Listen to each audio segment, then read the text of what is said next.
My independent study project examined employment of cognitively impaired adults. I had the opportunity to work with Dr. Wong, who is a psychology professor in the behavioral sciences department.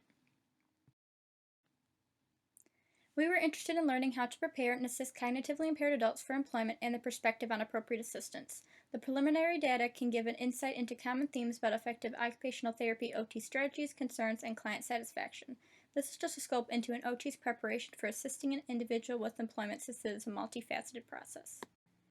Current data from the U.S. Bureau of Labor Statistics trends show employment rates tend to be the highest for persons without disability. This discrepancy prompted me to examine the matters further about OT interventions.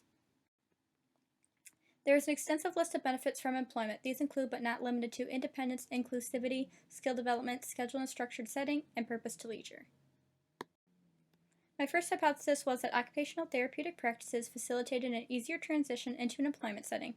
Additionally, satisfaction in the workplace would increase if the cognitively impaired adult felt their employer was implementing equal employment opportunity.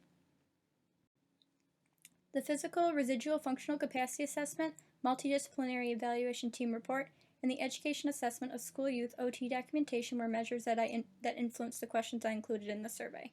Picture Exchange Communication System, PECS, was also used in the survey, which is an augmented and alternative communication for nonverbal populations.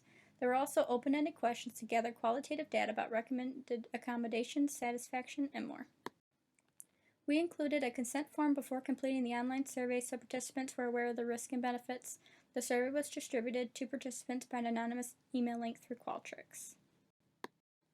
The data primarily gathered from legal guardians. Our target demographic was mild to moderately cognitive impaired adults. For eligibility, the adults must have worked either full-time, part-time, or be self-employed. All cognitively impaired adults were in the age range of 23 to 45 years old and resided in suburban Detroit area. Our pilot study included 10 legal guardian participants as well as 5 cognitively impaired adults completed a 3-question satisfaction measure. Looking at place of employment, we discovered that 80% of our participants worked an average of 0 to 10 hours in the last 3 months in jobs that involved janitorial duties, reshelving books at the library, and bussing tables.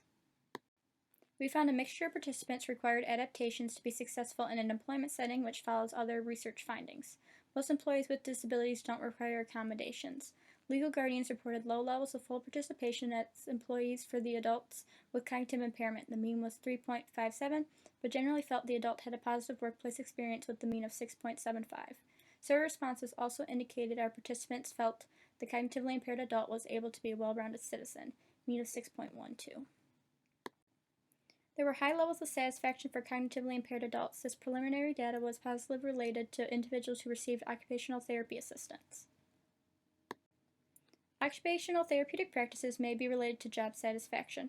Satisfaction in the workplace and success of the cognitively impaired adults are likely to increase if employers use OT policies to better immerse them into the workplace. There needs to be more data collection to further test these findings.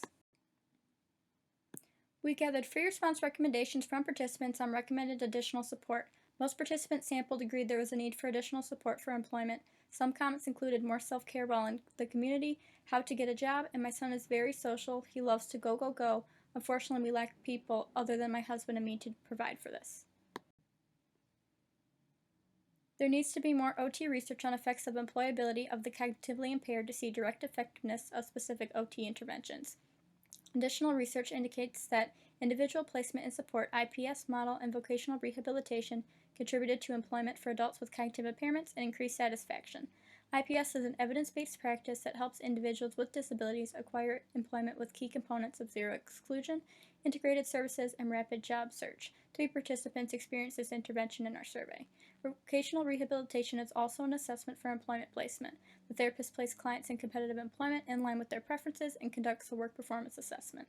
A third of our participants receive vocational rehabilitation, which could be related to positive satisfaction, but future research should be conducted. Strengths of this research included visual aids to be more inclusive to nonverbal participants, gathered perceptions from guardians and cognitively impaired adults, and clear applications to OT interventions. The survey was voluntary and anonymous, assuring confidentiality. Our major limitation was our research only drew out pilot data information, snowball sampling data, collection measures, and COVID-19 pandemic impact to the number of participants included. The electronic method of data collection tends to evoke a low response rate because of limited resource access.